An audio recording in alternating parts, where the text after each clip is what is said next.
Okay,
good morning.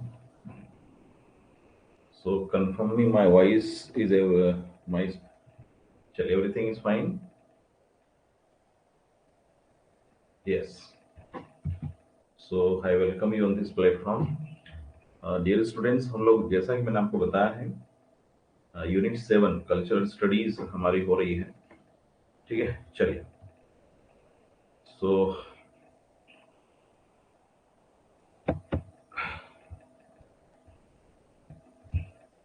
चलिए, everything is fine. Tell me, everything is fine. Okay, my voice, audio, video, everything is fine. Okay, see.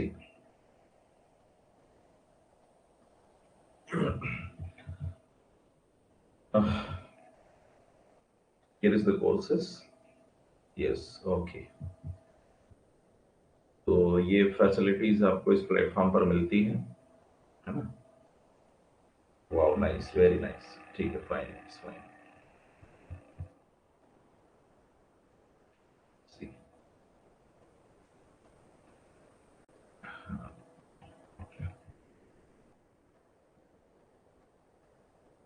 here is the code. By using this code anyone can get advantage. Now see, जो हम लोग पढ़ने वाले हैं, देखिए, हमारा unit 7 चल रहा है। We are doing study of unit 7, और उसमें यूनिट 7 में कल्चरल स्टडीज बहुत अच्छा पार्ट आज भी हम डिस्कस करने वाले हैं। आइए देखते हैं थोड़ा सा ब्रीफ एक राइटर्स को हम। आइए देखिए, यूनिट 7 कल्चरल स्टडीज, क्वेश्चन यहाँ से आ रहे हैं बहुत ज्यादा। आइए देखते हैं। एंटोनियो ग्राम्सकी, हम इनकी बात करिए एक बार फिर से देखते हैं। Again let me tell you, हम इसमें पढ़ क्या रहे हैं। जो समाज में हो रहा है, जो सोसाइटी में हो रहा है, और समाज में जो क्योंकि देखिए, मैं आपको दो तरीके से बताता हूँ, आप बिल्कुल ये ध्यान रखिए कि कोई राइटर है, पोएट है, ड्रामाटिस्ट है, फिक्शन है, उनके दिमाग में जो चल रहा है, वट एवर इज हैपनिंग, जो है ना, उसने जो उन्होंने जो देखा, जो है कहानी क्रिएट करी, एक एक प्लॉट बनाया, थीम बनाई, सेंट्रल आइडियाज लिया, और उन्होंने एक वर्क लिख दिया। तो वो तो हो गया आपका लिटरेचर, वो चल रहा है, ठीक है, वो एक ट्रेडिशनल हम सोचे। लेकिन इसके अलावा the thing which is happening in the society, इसके अलावा भी जो प्रैक्टिकली समाज में हो रहा है, पूरे हम वर्ल्ड की बात करें, लिटरेचर केवल एक देश, एक रीजन तक सीमित नहीं है। Literature literature literature is not limit, you can say limited, it has been beyond the limitation. तो समाज में जो हो रहा है, और उसमें जो समाज में जो नॉर्म्स हैं, जो बिहेवियर है, जो ट्रेडिशन है, कस्टम्स है ना, या जो पॉलिटिकल अप्रोच है, इकोनॉमिकल इश्यूज है ना, जेंडर इश्यूज है, इन सबको लेकर के भी बहुत सारे लोगों ने अपने विचार लिखे। तो फिर उस पार्ट को भी क्या करा, लिटरेचर में ले लिया गया, और उसको नाम क्या दे दिया, कल्चरल स्टडीज। समझ में आ रहा हम क्या पढ़ रहे हैं, ये सब नो। यानी किसी व्यक्ति ने फेमिनिज्म के ऊपर लिखा, महिलाओं के पक्ष में लिखा, कि सदियों से महिलाओं को सेकंड दर्जा दिया गया है। सेकंड का मतलब हमेशा पुरुषों को प्राथमिकता मिली है समाज में, महिलाओं को प्राथमिकता नहीं मिली है। मतलब किसी ने अब लिखा कि नहीं, महिलाओं को भी प्राथमिकता मिलना चाहिए, women should be given priority, that should be preferred in the society, that should be gender equality, लैंगिक आप कह सकते हैं इक्वालिटी होना चाहिए। ऐसा भी बहुत सारे लोगों ने कहा। तो ये जो है ना कोई वर्क लिखा उन्होंने, कोई ना कोई किताब लिखी उन्होंने, कुछ है ना, तो ऐसी कुछ मूवमेंट चले हैं, है ना। या फिर इसके अलावा तो अब जो लिखा गया है कल्चरल के बारे में, उस ये जो एक स्टडी है, उस स्टडी को भी हमने किस में ले लिया, लिटरेचर में ले लिया। किसी ने लिखा पॉलिटिक्स। आपने देखा एक समय था जब जैसे कार्ल मार्क्स ने लिखा कि उन्होंने कहा कि शुरुआत में जो है उत्पादन के साधन सीमित हुआ करते थे, लोग शिकार किया करते थे। उसमें भी क्या होता था कि बाद में जब स्थायी रहना शुरू किया तो कुछ लोग जो है जमीन के मालिक बन गए, और मालिक के अलावा बहुसंख्यक लोग जो है वो मेहनत परिश्रम कर रहे थे, लेकिन उस मेहनत परिश्रम और करने वालों को उतना नहीं मिलता था जितना मालिक को मिलता था। तो ये बात किसने लिखी, कार्ल मार्क्स ने किसी न किसी किताब में लिखी, कि कोई ना कोई वर्क था। तो ये कार्ल मार्क्स की इस विचारधारा को भी हमने किसमें स्टडी कर लिया, कल्चरल स्टडीज में कर लिया। अब उनकी विचारधारा को मानने वाले लोगों ने और नए तरीके से नई बातें और उनको मॉडिफिकेशन किया। तो ये सब कुछ जो लिखा जा रहा है ये कल्चरल स्टडीज है। इसने लिखा पॉलिटिक्स के बारे में, समाज में पॉलिटिक्स का क्या रोल है, कि सत्ता किस तरीके से, हमने अभी यहाँ पर हैजीमनी के बारे में पढ़ा, हमने अभी और देखने वाले हैजीमनी है ना, किस तरीके से सत्ता जो है आइडियाज से रूल की जाती है। अभी हमने पढ़ा था कि man is not ruled by force but by ideas, विचारों से रूल किया जाता है। अब देखिए पूरी दुनिया में 5 से 10% लोग जो चाहते हैं वो हो रहा है, 90% लोग क्या चाहते हैं, कॉमन लोग क्या चाहते हैं वो नहीं हो रहा है। यहाँ पर हो क्या रहा है, जो टॉप लोग है, जो एलाइट है, जो सक्षम है ना, आप कह सकते हैं जो भी हर फील्ड में आप ले लीजिए, वो जो चाह रहे, वो जो कर रहे, वो हो रहा है। तो ये सब भी किसी ने लिखा है। इसके ऊपर भी किसी ने, पॉलिटिकल जो इश्यूज हैं समाज में उसके ऊपर भी किसी ने लिखा है। वो भी कोई ना कोई वर्क है, उसको कहाँ रखे, उसको भी लिटरेचर में रखा, और उसको एक अलग ही यूनिट दे दिया, अलग ही उसको एक पार्ट बना दिया, उसको कहा गया कल्चरल स्टडीज। अब मैं समझता हूँ कि आपको ये छोटी छोटी बातें बहुत अच्छे समझ में आई होगी कि हम पढ़ क्या रहे हैं। यस और नो, दैट इज। और कल्चरल स्टडीज में क्या है, it is a broad area, our way of living life, our thoughts, expression, everything is, आप कह सकते हैं क्या है, सब कुछ कल्चर है, कल्चरल स्टडीज है। Yes or no, got it, समझ में आया। चलिए, तो एंटोनियो ग्राम्स्की साहब क्या कहते हैं, आइए समझते हैं कि Gramsci was an Italian Marxist thinker and writer and the general secretary of the Italian Communist Party. His prison notebooks, composed during his days in prison, present his socialist Marxist bent of mind। तो इनकी एक book आई है ना, ये देखिए, Italian communist party के थे वो, है ना। और ये इन्होंने प्रिजन में कौन सी बुक लिखी है, प्रिजन नोटबुक्स, है ना। ये जो है प्रिजन नोटबुक उन्होंने लिखी थी। ये एक बार दिक्कत कर रहा है, करेगा, रुकिए जरा, फिर से हम लोग शुरू करते हैं इसको यहाँ से।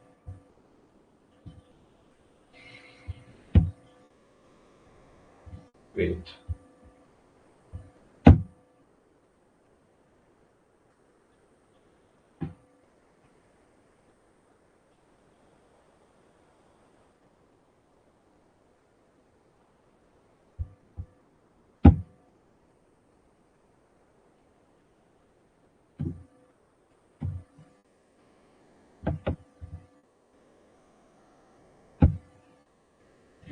ठीक है। अब यहाँ पर जो है, the concept of hegemony is considered to be the unifying thread of his prison notes and appears to be the logical conclusion to his entire political career। तो उनके जो एंटोनियो ग्राम्स्की, उनके पूरे करियर, ठीक है। The basic premise of the theory of hegemony, है ना, ये देखिए हाजीमनी नहीं है, ठीक है, कॉपी करने वो उसमें ये हो गया टाइपिंग में।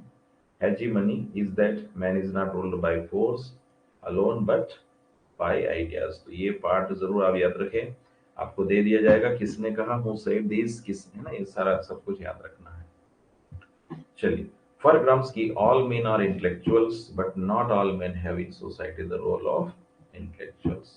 ग्राम्स्की कहते हैं कि हर कोई क्या है, इंटेलेक्चुअल्स हैं, लेकिन but not all men have in society the role of intellectuals.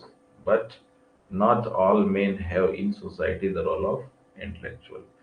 Gramsci की नजर में समाज के सारे लोग क्या है, इंटेलेक्चुअल है, बुद्धिमान है, लेकिन हर इंसान को बुद्धिमान या कह ले कि उसको रोल अदा करने का अवसर नहीं मिलता है ना। तो कुछ लोग बुद्धिमत्ता का रोल अदा करते हैं, इंटेलेक्चुअलिटी का रोल अदा करते हैं, और बाकी लोगों के ऊपर रूल किया जाता है।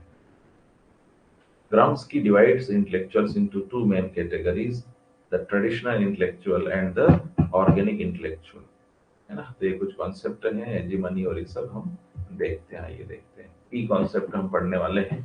ठीक है, यहाँ तक कोई दिक्कत है आपको? ये वापस रिपीट इसलिए किया क्योंकि इनके ये जो कुछ कॉन्सेप्ट है ये अभी आगे आने वाले हैं। Yes, everything is fine. Audio, video, everything is fine. Yes or no? Tell me. Confirm me.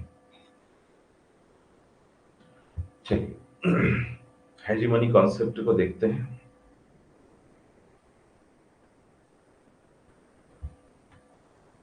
चलिए एवरीवन, वंस अगेन, हाँ किसने, हाँ ये Sunil ji, good morning. Yes, good morning. See, ideology, एक यहाँ पर कॉन्सेप्ट है आइडियोलॉजी। क्या होता है आइडियोलॉजी? देखिए क्या है, क्या कह रहे हैं आइडियोलॉजी को लेकर के। Ideology is a belief system. क्या है ये? एक बिलीफ सिस्टम है, सेट ऑफ आइडियाज, है ना, set of ideas, values and thought process that form an individual's consciousness and sense of perceptions। एक बार ध्यान से पढ़िए, पहले समझ लीजिए फिर पढ़ना। आइडियोलॉजी क्या? एक बिलीफ सिस्टम है। बिलीफ सिस्टम का मतलब क्या है? ये सेट ऑफ आइडियाज है, वैल्यूज है, थॉट प्रोसेस है, that form an individual's consciousness. किसी एक व्यक्ति की या किसी भी व्यक्ति की क्या है, कॉन्शियसनेस को, उसकी चेतना का निर्माण करते हैं ये ideas. And sense of perception, sense of perception का यानी एक ऐसी धारणा का विकास करते हैं। ये जो बिलीफ सिस्टम है कि मान ले हिंदू धर्म में जैसे हमें विवाह होना है तो 7 फेरे लेना अनिवार्य है, ये बिलीफ सिस्टम है, सेट ऑफ आइडियाज है। तो ये सारा सारा ये सब क्या है? आइडियोलॉजी है, इसको हम कह सकते हैं। ये जो है हमारी आइडियोलॉजी होती है। तो ये एक बिलीफ सिस्टम है, और ये किसी हर व्यक्ति को क्या है, परसेप्शन, धारणा को बनाते हैं। कोई भी ऐसे समाज में बहुत सारी धारणाएं विकसित हुई हैं।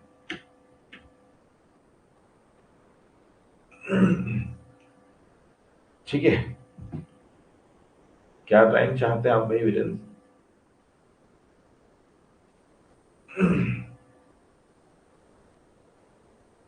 ठीक है, तो यहाँ फॉर्म और an individual's consciousness and sense of perceptions. ठीक है, for Karl Marx, Karl Marx क्या कहते हैं आइडियोलॉजी वाले कॉन्सेप्ट में?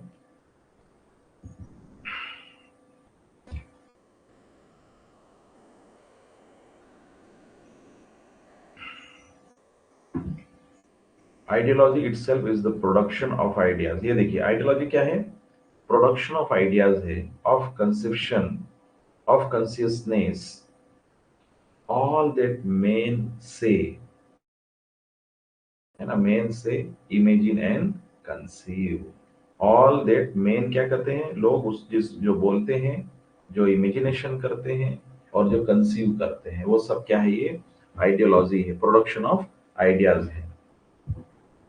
ठीक है, प्रोडक्शन ऑफ आइडियाज मतलब क्या है? मतलब आप देखिए कि आप अपने आसपास जहां भी देखिए, आप पूरे भारतवर्ष में, हमें कहीं और जाने की जरूरत नहीं है।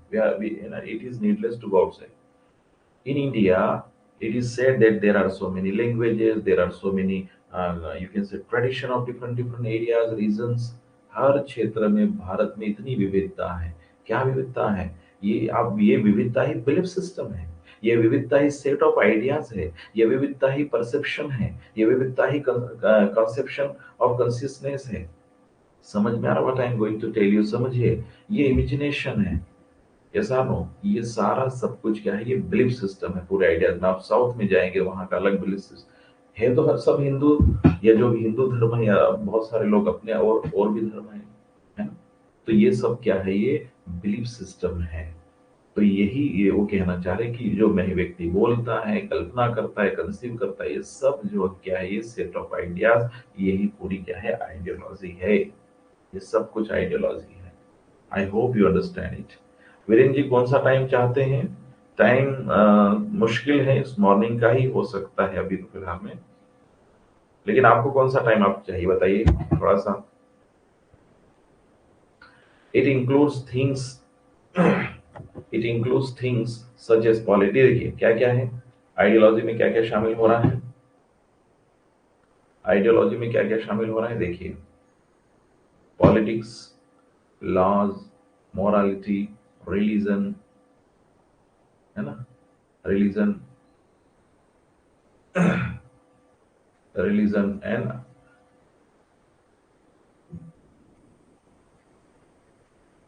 रिलीजन। मजाक कर रहे हो या सही में बोल रहे हो? 5:30 religion, and according to Marx, ideology functions as the superstructure of civilization, as it shapes in individuals notions of right and wrong, truth, untruth, reality, and falsehood. ठीक है?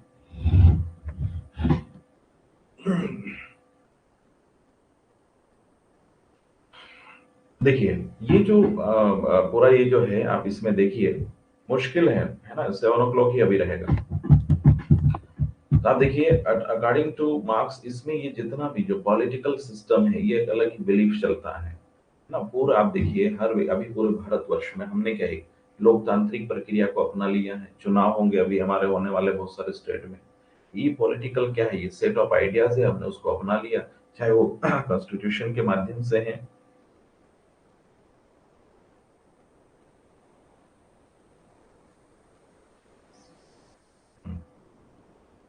तो छोड़ दो भैया, है ना, आप देख लेना। आप मुझे अलग से बहुत कांटेक्ट करना, मेरे नंबर है, मैं आपको शेयर करूंगा, आप मुझसे बात करना वीरेंद्र जी, ठीक है? फायदा नहीं है तो आप छोड़ सकते हैं। I am telling you live, है ना। देखिए, आप ओपन है, पूरा भारत है, कहीं पर भी बहुत सारे प्लेटफॉर्म है, आपको जहाँ फायदा है आप वहाँ ज्वाइन कर सकते हैं, ठीक है? तो ये तो अब आपके ऊपर इंडिविजुअल है ना, it's it's your choice. I am very practical, है ना, बिल्कुल जहाँ फायदा नहीं हो वहाँ जुड़ना भी नहीं चाहिए, है ना। आई एम वेरी प्रैक्टिकल, और बिल्कुल ये ऐसे विचार रखने वाले जो है, आपको जहाँ फायदा आपको हो, आपका जहाँ अच्छे से होता हो, आप बिल्कुल जुड़िए। I am telling you live, honestly telling you. आपका टाइम बहुत कीमती है, आपका सब कुछ बहुत कीमती है है ना, सब कुछ बेटा, बिल्कुल वीरेंद्र जी, आई एम बिल्कुल, I am telling you honestly, I am telling you. आपका टाइम बहुत कीमती है, पैसा बहुत कीमती है, एनर्जी बहुत कीमती है। अगर आपको मेरी क्लास नहीं अच्छी लगती है, भारत में बहुत सारी क्लासेस अवेलेबल है, you can join. I am telling you honestly, ठीक है, बिल्कुल। है ना, आप बिल्कुल किसी भी प्लेटफॉर्म पर जाइए, जहां आपका फायदा हो वहां जाइए आप, ठीक है, बिल्कुल। मैं बहुत अलग व्यक्ति हूँ, है ना। भारत सरकार और ऐसे पुरस्कार नहीं लिया है। I am very real, I am very very confident, है ना। चलिए, कुछ इश्यूज होते हैं, है ना, आप बिल्कुल आपकी तरफ फ्री नहीं हूँ बेटा, मैं बहुत सारे काम में बहुत सारे इंगेज रहते हैं हम लोग, है ना। ठीक है, चलिए।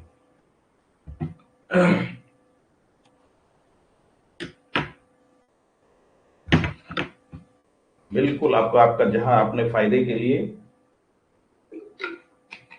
किसी भी प्लेटफॉर्म पर आप जुड़ सकते हैं, जुड़िए। और जहां फायदा नहीं हो, आप जुड़ना भी नहीं चाहिए। कोई जबरदस्ती आपको जोड़ने के लिए थोड़ी कहेगा कि आप जुड़िए हमसे, है ना। हम गरज नहीं करते हैं। हम जिनको पसंद आएंगे वो हमसे जुड़ेंगे, नहीं जुड़ना है तो ये ओपन है, पूरा पूरा दुनिया खाली है, खुली है। आपका फायदा जहां होता है वहां जुड़िए आप, है ना। I am telling you from here, ठीक है। और ऑफलाइन क्लास में ठीक है, तो ये ध्यान रखना आपने। और ये जैसा है मैं प्रयास कर रहा हूँ उसी हिसाब से, और सब कुछ होगा। और मेरे स्टूडेंट को सारे नोट्स मिलेंगे, सब कुछ मिलेगा। I am giving the best, I am trying to the best. किसी भी यूट्यूब पे आप इंग्लिश में देख लीजिए, इतनी कंटेंट, पीपीटीज, इतना सिस्टमेटिक सब कुछ कहीं नहीं मिलेगा आपको। एक एक दो दो वीडियो मिल जाएंगे, कितना सिस्टमेटिक हम लोग कर रहे हैं, ठीक है। चलिए, तो आपका जहां फायदा है।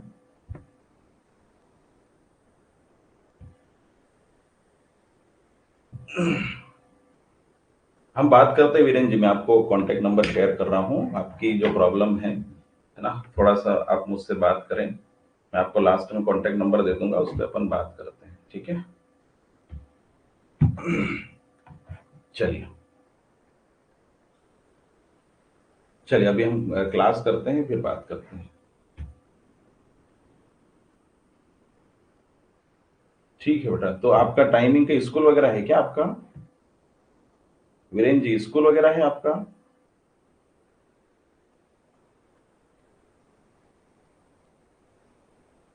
आप एक काम करना, मैं सर से बात करता हूँ, जैसा भी है ना। हम लोग मैं मॉर्निंग में आप कब तक कर सकते हैं? अच्छा, मतलब मैक्सिमम, चलिए आप एक काम करना, आप कांटेक्ट नंबर लीजिए और मैं आपको दे रहा हूँ, इस पे बात करना। हम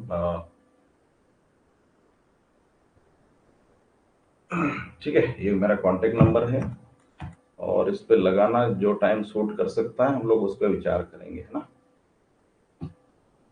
ठीक है, चलिए। पर अभी नहीं, आज मैं लगभग आफ्टर 3 o'clock, है ना, 3 बजे के बाद ही बात कर पाऊंगा, ठीक है, आफ्टर 3 o'clock। चलिए यहाँ पर देखते हैं। तो ideology has become one of the core concept of criticism of literature, art and culture. अगर आप इस यूनिट को समझना चाहते हैं तो मैं जो बता रहा हूँ उसको समझो। उसमें ये कहना चाह रहे हैं कि पूरे समाज में हमारी पॉलिटिक्स जो है, हमारी जो मोरालिटी है, रिलीजन है, मैंने कहा ना, पूरे भारतवर्ष में, दुनिया में कहीं जाने की आवश्यकता नहीं है। पूरे भारत में आप देखिए, हमारे अपने लॉज है, हमारी अपनी मोरालिटी है, हमारा अपना रिलीजन है।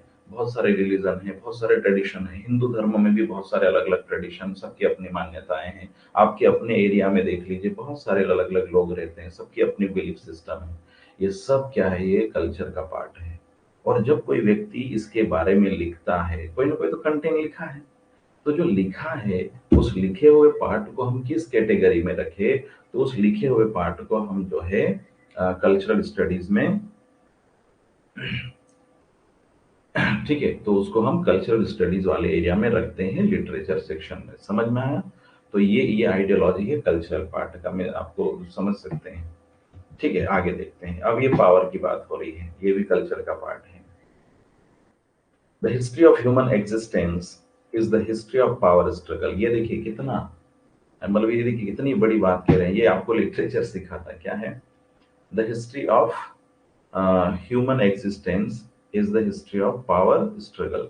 आप लोग जो है, मेरे कॉन्टेक्ट नंबर हैं, और जिनका भी एक बार किसी को डाउट है या कुछ है, आप जरूर कॉल करें। ऋतुराज, आप कॉल कर सकते हैं, है ना, या आप समय ले लेना, सब कब बात कर सकते हैं। वीरेंद्र जी, पूजा, जिसको भी है ना कोई इश्यूज है, आप मुझसे जरूर बात करें एक बार, कि आखिर क्यों थोड़ी सी समस्या बीच में आई, क्या है ना, आपको सर से जानना चाहिए, है ना। और क्योंकि आप सोच सकते हैं, मैंने पेज में भी कहा है, वेरी डिसिप्लिन एंड पंक्चुअल, लेकिन इस सत्र में थोड़ी सी दिक्कत आई है, तो आप उसको उसको अदरवाइज ना ले, और फिर वो फिर भी आप सर से बात करें कि ऐसा क्यों है ना। तो कांटेक्ट नंबर है आपके पास, तो और पर्सनली आपको बहुत सारे नोट्स वगैरह भी शेयर करता हूँ, है ना, आप उस पे, ठीक है।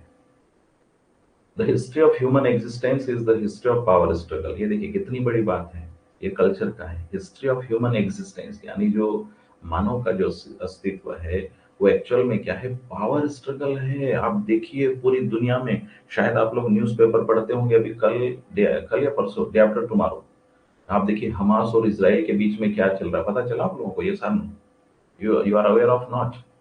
हमास ने बहुत सारे रॉकेट दाग दिए हैं इसराइल के ऊपर। अब इसराइल मतलब काउंटर अटैक करेगा। तो ये क्या चल रहा है? पावर स्ट्रगल चल रहा है। पूरी हिस्ट्री को हम जब पढ़ते हैं उठा करके, first world war, second world war, शीत युद्ध, पूरा कहीं ना कहीं आप देखेंगे तो अधिकतर क्या दिखाई देता है हमें? पावर स्ट्रगल दिखाई देता है। अभी ये पुराने से लगा के अभी भी क्या है? पावर स्ट्रगल दिखाई दे रहा है। Power is something that always rest in the hands of the, और दूसरा तरफ ये कह रहे हैं, एक्चुअल में पावर क्या है? कि power is something that always rest in the hands of capitalist or the upper class। ये देखिए कितनी बड़ी बात कह रहे हैं, और ये बात कॉमन लोगों को कम समझ में आती, क्योंकि कम पढ़े लिखे हैं, है ना। आप यहाँ पढ़ रहे हैं, यानी जो सत्ता है वो एक ऐसी चीज है वो कि जिसके हाथों में होती है। कैपिटलिस्ट यानी जो पूंजीपति होते हैं, बड़े बड़े उद्योगपति होते हैं, उनके हाथ में होती है, अपर क्लास के हाथ में होती है। मैंने अभी आपसे कहा था कि दुनिया का जो संचालन हो रहा है वो संचालन 10% जो ऊपर के लोग हैं उनके हिसाब से हो रहा है, 90% के हिसाब से नहीं। हमको लगता है कि हमने प्रधानमंत्री को चुन लिया, हमको लगता है हमने मंत्री को चुन लिया, हम बड़े बड़े उद्योगपति है, ये है। लेकिन चुन के जाने के बाद ये 5-10% लोग हैं वो क्या चाहते हैं उसी हिसाब से चलते हैं। एक बिलीफ सिस्टम जरूर है, लोकतांत्रिक प्रक्रिया जरूर है, लेकिन फिर भी ज्यादातर जो होता है वो कैपिटलिस्ट या पूंजीपति या अपर क्लास, यहाँ पर अकॉर्डिंग टू दिस कॉन्सेप्ट ये होता है। आपको ये ध्यान रखना है, ठीक है। चलिए, these powerful groups exercise power by means of knowledge and forces like reason, language, educational institutions, and repressive forces like prisons, military, and police। ये देखिए, ये जो पावरफुल ग्रुप होते हैं ये क्या करते हैं? एक्सरसाइज पावर, पावर को कैसे लागू करते हैं, यानी सत्ता को, शक्ति को कैसे लागू करते हैं? दो मीन्स ऑफ नॉलेज, एक तो अपने नॉलेज के दम पे, दूसरा फोर्सेस, बल है ना, नॉलेज एंड फोर्सेस, है ना, बल के, एक तो धर्म, धार्मिक बल भी होता है, धर्म में बहुत ताकत है, आप देखिए। लैंग्वेज के दम पे है, एजुकेशनल इंस्टीट्यूशंस के दम पे है ना, कुछ रिप्रेसिव फोर्सेस है, जैसे प्रिजन है, कैद में डाल देते हैं, मिलिट्री है, पुलिस है। इन सब के माध्यम से क्या है, शक्तिशाली लोग अपने क्या है, पावर को लागू करते हैं, एग्जीक्यूट करते हैं। Every set of knowledge is formed and controlled by the dominant forces. ये देखिए, every set of knowledge is formed and controlled by the dominant forces. जो डोमिनेंट फोर्सेस होते हैं, ठीक है। चलिए, तो ये आपको, हाँ, the dominant groups have the power to control the socio-economic and socio-political order। ये देखिए, आपको बिल्कुल ये समझना है, जो डोमिनेंट ग्रुप होते हैं उनके पास में क्या है, पावर होता है किसका? सामाजिक और आर्थिक, और सामाजिक और राजनीतिक, इन सब को कंट्रोल करने का। जिस जो डोमिनेंट होता है वो क्या है, सामाजिक रूप से भी और आर्थिक रूप से भी, राजनीतिक रूप से भी क्या करता है, वो जो व्यवस्था होती है, सिस्टम होता है, उसको कंट्रोल करते हैं। अब देखिए, बहुत सारे अभी चुनाव हो रहे हैं, क्या करेगा जो कॉमन व्यक्ति, आम व्यक्ति, वो सिर्फ क्या करेगा, वोट डालेगा, जो भी करेगा। लेकिन उसके बाद में जो होते हैं, सब कुछ जो है, जो ऊपर के जो चाहते हैं, जो 10% लोग होते हैं, वो जो चाहते हैं वो होता है। तो ये पावर का खेल है, ये कल्चरल स्टडीज में हम लोग पढ़ते हैं। We can simply conclude that the hegemony and the ideology tools of the state to keep the power structure, ये देखिए, to keep the power structure maintained and intact, it is through ideology and hegemony and sometimes violence through which the upper class exercises power and maintains control over the working class। ठीक है, ये देखिए, तो इस तरीके से हम देखते हैं कि ये इस तरीके से एक पूरा पावर स्ट्रक्चर डेवलप हो जाता है, और इसके माध्यम से क्या है, कभी कभी वायलेंस भी होती है, लोग इसका विरोध करते हैं। Through which the upper class exercise power and maintains control over the working class, यानी वर्किंग क्लास यानी जो मजदूर वर्ग होता है या जो निचला तबका होता है, उसके ऊपर क्या करते हैं, नियंत्रण स्थापित करते हैं। कॉन्सेप्ट समझ में आ रहा है या नहीं? कल्चरल स्टडीज ये कुछ ऐसे ये यूनिट है जो आप देखिए, पूरे कहीं पर भी यूट्यूब पर चले जाइए, आपको बहुत कम समझ में आएगा। मैं किसी की बुराई नहीं कर रहा हूँ, लेकिन I am telling you, I am, है ना, ये आपको बहुत शानदार तरीके से आपको कंटेंट दे करके मैं आपको बता रहा हूँ। समझ में आ रहा है? आप लोग एमए इंग्लिश आप लोगों ने किया होगा, लिटरेचर पढ़ा होगा, लेकिन ये कल्चरल स्टडीज वाला पार्ट आपको कम समझ में आया होगा। अब मैं समझ रहा हूँ कि आपको समझ में आ रहा है। ये सानो, ठीक है, आगे देखते हैं। It is not only the parliament that symbolises power. देखिए, it is not only the parliament that symbolises power, but also the church, है ना, which exercises power over individuals by instructing them to do certain things and avoid others. ये देखिए, ये आप देखते हैं, जैसे हम पार्लियामेंट की हम बात कर रहे हैं, it is not only the parliament that symbolises power. Parliament क्या करती है, हमारे यहाँ संसद जैसे हैं, ब्रिटेन में संसद है, हमने ब्रिटेन की संसदीय परंपरा को अपनाया है। तो भारत की जो संसद है, ब्रिटेन की जो संसद है ना, तो यहाँ पर क्या है, सिंबलाइजेस पावर। सिंबलाइजेस पावर का मतलब एक तरीके से शक्ति का प्रतीक है, केंद्र है। लेकिन इसके अलावा भी, संसद के अलावा भी यहाँ पर जो स्टुअर्ट हॉल और इनका कहना है कि जो चर्च होते हैं भारत में देखें तो मंदिर हैं, ये सब क्या है, ये भी एक तरीके से इनडायरेक्टली बिलीफ सिस्टम करके क्या कर रहे हैं, पावर को एग्जीक्यूट कर रहे हैं, है ना। और जिससे कि एक इंडिविजुअल्स का, एक व्यक्ति का, कोई भी महिला पुरुष किसी के भी दिमाग में क्या है, एक कुछ चीजें है ना उसके डाल दी जाती है कि ये करना है और ऐसा नहीं करना है, instructing them to do certain things and avoid others. आप देखिए, कुछ चीजें करना है और कुछ नहीं करना है। आज आप देखिए ना, आपको कोई भी पूजा पाठ करना है तो इस तरीके से करना है, ये नहीं करना है। This things are happening. I hope you understand it. ठीक है, चलिए। फ्रेंच थिंकर माइकल फूको, ये जरूर याद रखना, बड़ा नाम है माइकल फूको का, है ना। इसको आप माइकल फूको ही बोलते हैं, स्पेलिंग देखना आपने, स्पेलिंग सही है, उच्चारण ऐसे ही बोलते हैं। Argues that the whole archive of the knowledge is designed by the powerful forces and dominant classes. French thinker Michel Foucault argues that the whole archive of the knowledge is designed by the powerful forces and dominant classes.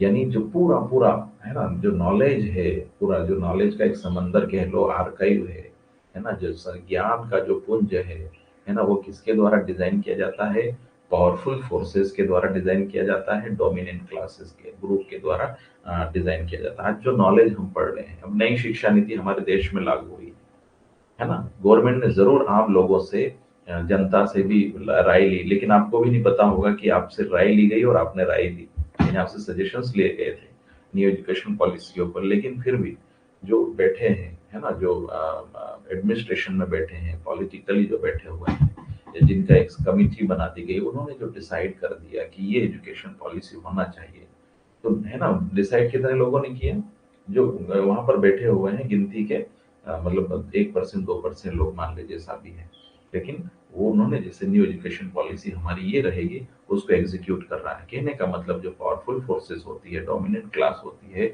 वो क्या करती है, archive of knowledge को मतलब एक तरीके से frame करते हैं। समझ में आ रहा है या नहीं? बेहतरीन टॉपिक है स्टूडेंट, ये बहुत शानदार कंटेंट है, बहुत शानदार टॉपिक है। मैं उम्मीद करता हूँ कि आपको समझ में आ रहा होगा। कल्चरल स्टडीज आपको क्या है, ये आज समझ में आ रही होगी। यस और नो? ये सब कुछ यहाँ कल्चर का पार्ट है, और ये यही तो है।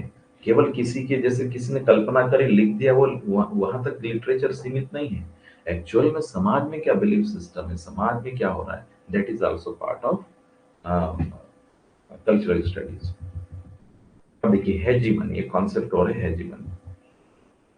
According to the Oxford dictionary, the literal meaning of hegemony is, ये देखिए क्या है, ये देखिए हेजीमनी का मतलब क्या है, the control by one country, organization, etc. over the other countries, etc. within a particular group. ये देखिए, the control by one country or organization, है ना, over the other countries within a particular group. ये देखिए, hegemony का मतलब है एक किसी देश के द्वारा, किसी देश या ऑर्गेनाइजेशन के द्वारा किसी अन्य देश के ऊपर, या एक पर्टिकुलर ग्रुप में, एक पर्टिकुलर समूह में क्या किया जाता है, नियंत्रण स्थापित किया जाता है। यानी एक तरीके से आप देखिए, कोई भी है ना, एक ग्रुप क्या करता है, शासन करता है, दूसरे लोग शासित होते हैं, है ना। तो ये क्या कहलाता है, हेजीमनी कहलाता है। अब देखिए, बहुत सारे देशों में, हम आज से थोड़ा पीछे चले जाए, 1947 से पहले क्या है, हमें हमारे ऊपर भी किसी और का कंट्रोल था। यस और no? We have been ruled, we had been ruled by the Britishers.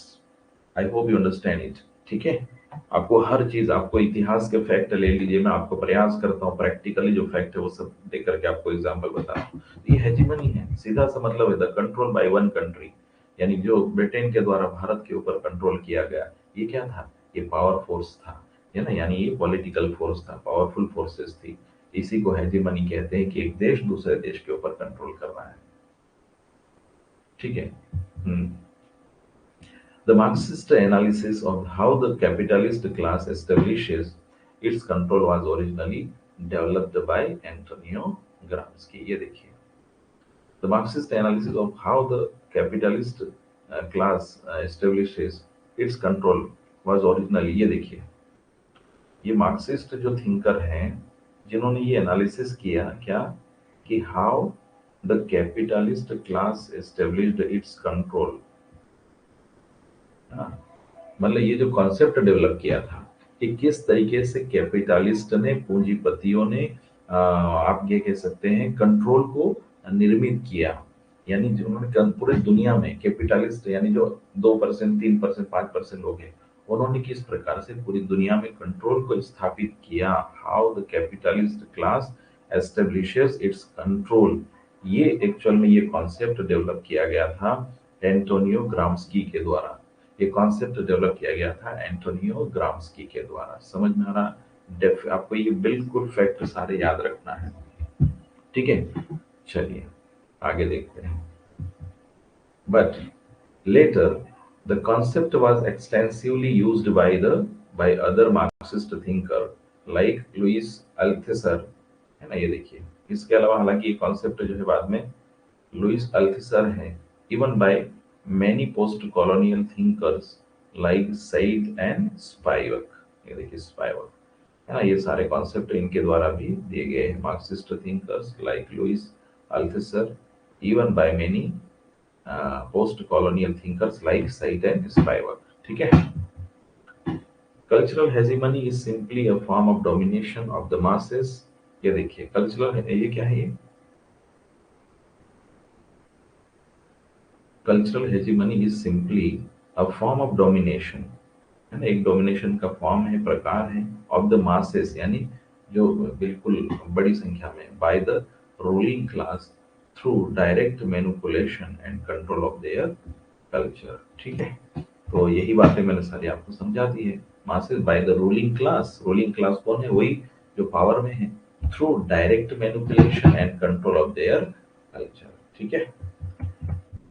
अब यहाँ पर हम फेमिनिज्म की बात करते हैं। बहुत बड़ा टॉपिक है स्टूडेंट फेमिनिज्म, और इसके बिना लिटरेचर अधूरा है। ये सारे आपको जो है ये एक तरीके से आपको थियरी में भी काम आते हैं।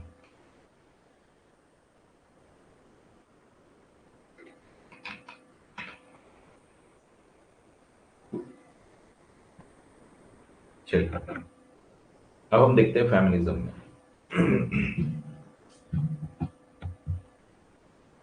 ये देखिए फेमिनिज्म में एक बड़ा नाम है वो वर्जीनिया वुल्फ। वो क्या कहती है? देखिए वर्जीनिया वुल्फ, जिन्होंने a room of one's own, है ना, इसमें लिखा है, क्या लिखा है कि a woman must have money and a room of her own if she is to write fiction.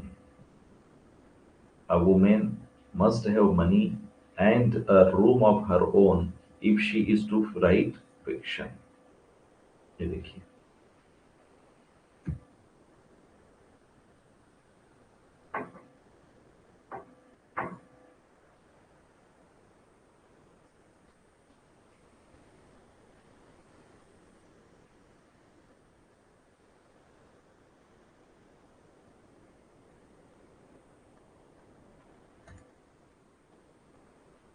Feminism, feminism का मतलब होता है नारीवाद, है ना। फेमिनिज्म का मतलब होता है नारीवाद।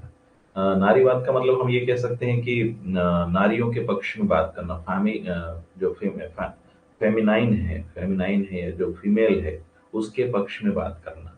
अब समझ में आ रहा है ये सब, है ना। कहने का मतलब आप देखिए, मैंने बार बार यही कहा है कि समाज में सदियों से क्या हो रहा है, पुरुषों को वरीयता दी गई है।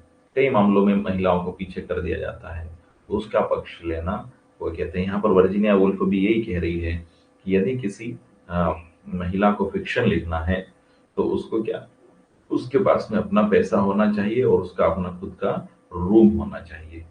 इसका मतलब है महिलाओं को उनका खुद का रूम नहीं मिलता है, उनके अपने पैसे नहीं होते उस समय, उस दौर में, तो है ना, जो पुरुष प्रधान समाज उनको ऊपर लीड कर रहा है।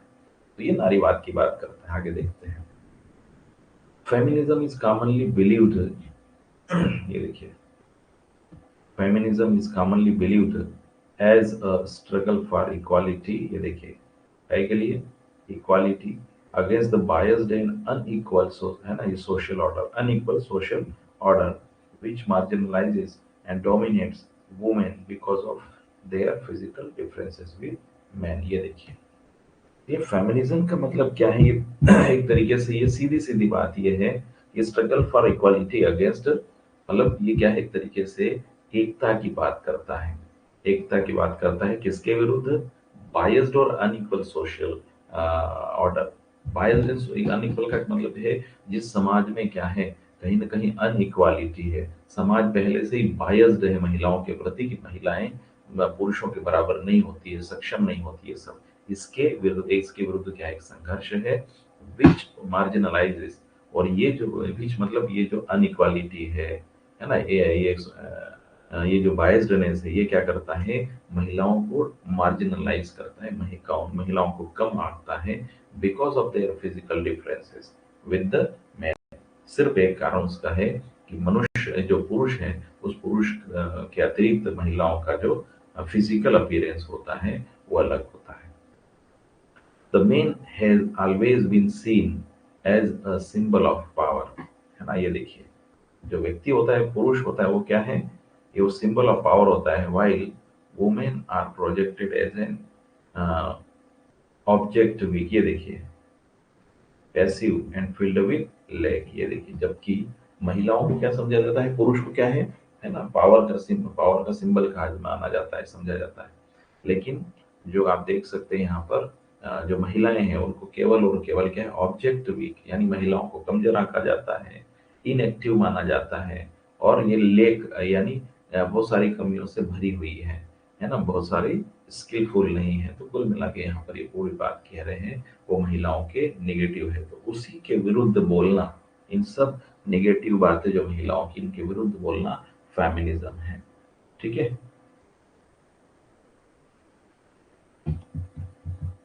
Feminism as a movement can be more clearly connected to the movement of voting and legal rights in the late 19th and early 20th century। ये देखिए, फेमिनिज्म क्या है ना, ये ज्यादातर क्या है, किससे जुड़ा हुआ है, मूवमेंट ऑफ वोटिंग, यानी वोट का अधिकार, और legal rights in the 19।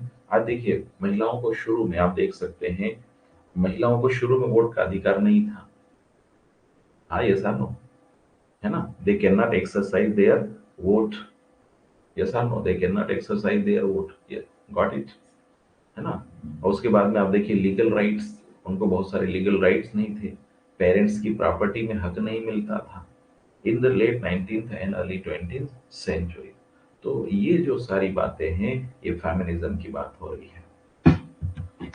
It can be broadly divided into two of feminist thinkers, the French feminist and Anglo-American Frenchies। ये जरूर याद रखना है, फेमिनिस्ट थिंकर को हम दो भागों में बांट सकते हैं, फ्रेंच फेमिनिस्ट और दूसरा है Anglo American feminist. French feminist and Anglo American feminist, है ना, इस तरीके से उसको क्या है, दो भागों में बांट सकते हैं फेमिनिज्म को, फ्रेंच फेमिनिस्ट और दूसरा Anglo American feminist। In simple words, is resistance against gender and disharmony and inequality and gender-based hierarchy where women were considered inferior to men। ये देखिए, अब थोड़ा सा शॉर्ट में बोले तो क्या है, रेजिस्टेंस, एक तरीके से नारीवाद क्या है, एक रेजिस्टेंस है, एक रोक है अगेंस्ट जेंडर डिसहार्मनी, यानी लैंगिक रूप से जो डिसहार्मनी होती है उसके विरुद्ध, इनइक्वालिटी इनइक्वालिटी के विरुद्ध, एंड जेंडर बेस्ड हायरार्की, ठीक है, where women were considered inferior to men. ये देखिए, जेंडर बेस्ड हायरार्की का मतलब है कि हमेशा हायरार्की में पुरुष ऊपर रहेंगे, और जहां पर महिलाओं को क्या है, कंसीडर्ड इंफीरियर टू मेन। ये देखिए, इंफीरियर इंफीरियर टू मेन, यानी हमेशा महिलाओं को पुरुष से नीचे आंका जाता है। इन सब के विरुद्ध क्या है, फेमिनिज्म एक रेजिस्टेंस है, इसका विरोध करता है। समझ में आ रहा है? चलिए, द पब्लिकेशन ऑफ मेरी wollstonecraft's a vindication of the rights of women। ये देखिए, है ना, ये इन्होंने एक बुक लिखी है, किसने, मेरी वॉलस्टोनक्राफ्ट, A vindication of the rights of women, marks the beginning of the feminist theory, which serves as one of the most remarkable texts in the history of feminist writings. ये बुक जरूर नाम याद रखें, क्या नाम है? A vindication of the rights of woman, a vindication of the rights of woman. तो ये देखिए, फेमिनिस्ट थ्योरी शुरू होने से पहले, है ना, बहुत महत्वपूर्ण हो जाती है ये बुक। कौन सी? A vindication of the rights of woman. ठीक है, तो देखते हैं। लेकर Virginia Woolf highlighted the discrimination of women. ये देखिए आगे चल के क्या है, ये वर्जीनिया जो वुल्फ है, इन्होंने भी महिलाओं के प्रति जो डिस्क्रिमिनेशन होता है, discrimination of women which prevents them from achieving their independence and privacy and deprives them of libraries. ये देखिए, जो वर्जीनिया वुल्फ ने भी कहा, किसको शो किया उन्होंने? Discrimination of women, discrimination of women which prevents them from achieving their independence, है ना। मतलब आप कह सकते हैं कि ये जो है उनको अपने इंडिपेंडेंस मतलब अचीवमेंट को पाने के लिए उनको क्या एक तरीके से रोकते हैं, privacy and deprives them of libraries. ठीक है,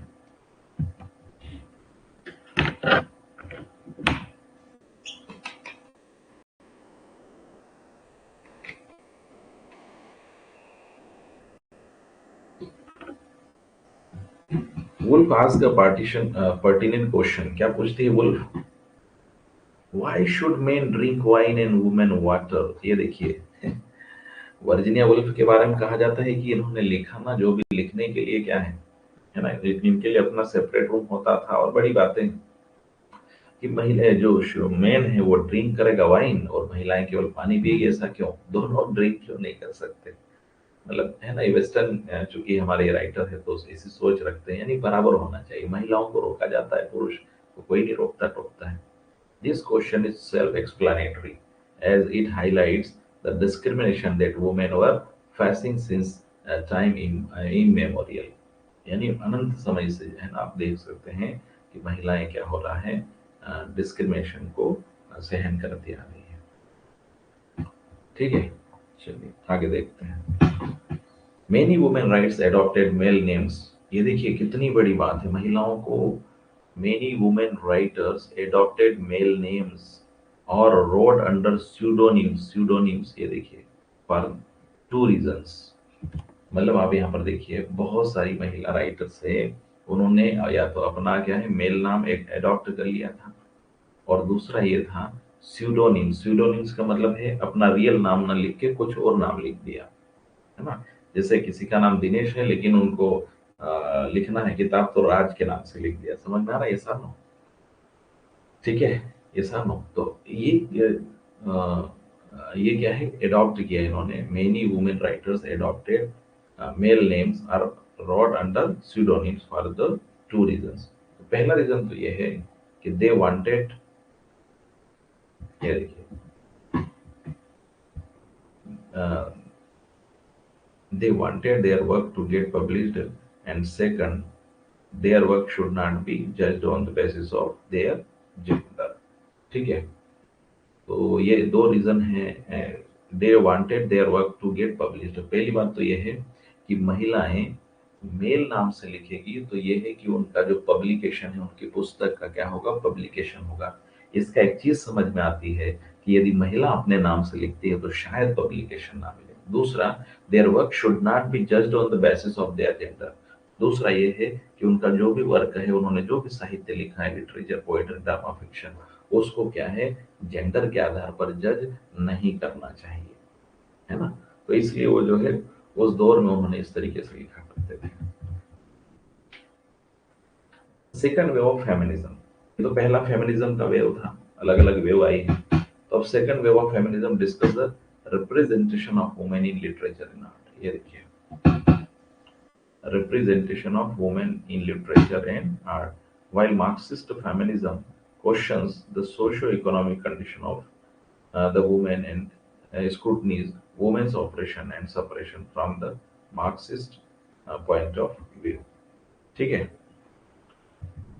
the feminist approach to culture essentially examines the negative representation of women, है ना। ये आप देख सकते हैं, negative representation of women।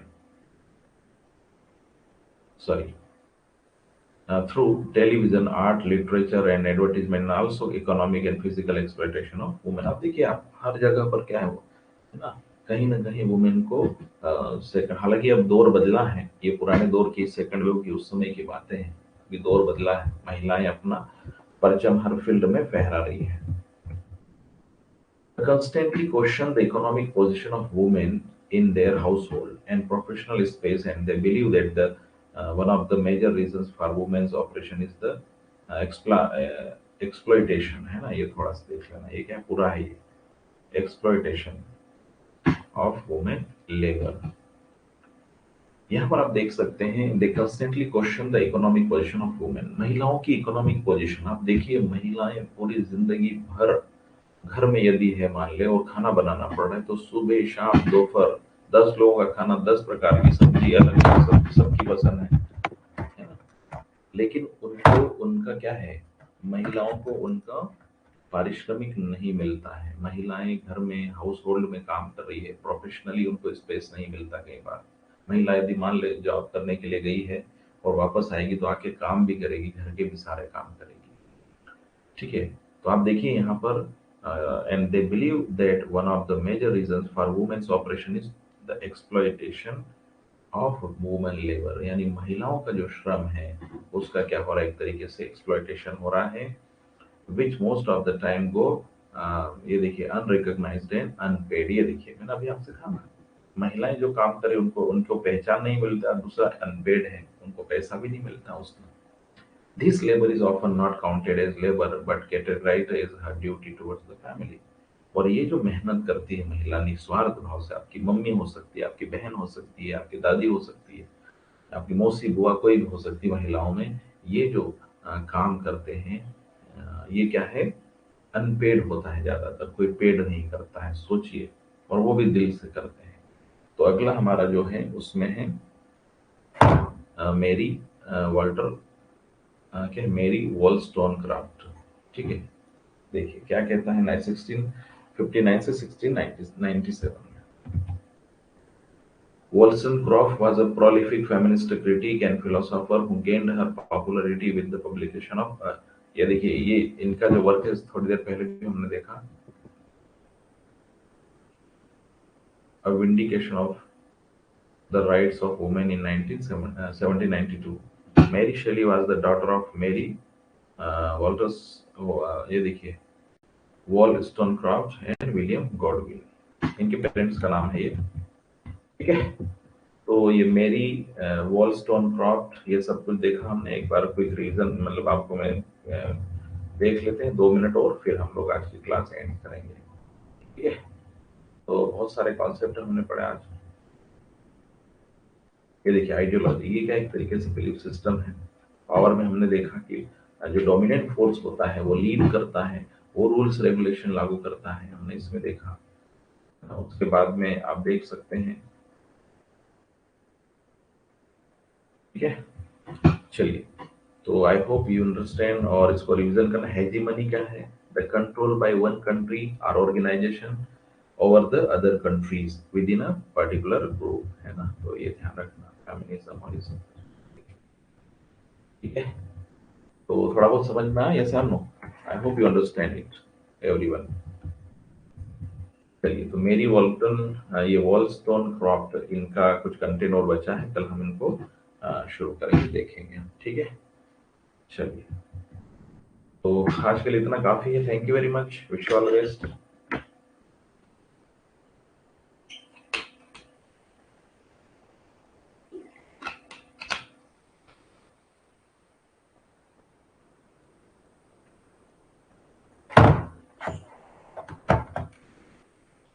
ठीक है, एनी डाउट? चलिए, तो wish all the best, thank you. मैंने कल आपने, अच्छा, one more thing let me ask you, कल आप लोगों ने नोट्स पढ़े कल के, है ना, सिस्टमेटिक टू द पॉइंट उनको बनाने का प्रयास किया है? Anyone who has red the notes yesterday I have uploaded? मैंने कल नोट्स अपलोड किए, पढ़ा किसी ने थोड़ा बहुत?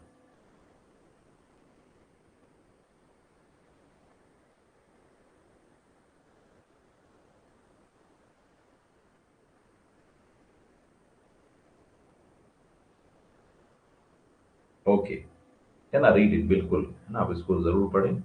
तो आप जो है अच्छा, ठीक है। तो बहुत टफ लैंग्वेज ऐसा तो नहीं है ना? Language is very simple, it is understandable, you can understand it very well, ठीक है? वाओ! ठीक है, Rituraj, Sunil, you have read the notes, good, good, good. ठीक है, चलिए। So wish you all the best, finally I am leaving the class, thank you very much. मिलते हैं।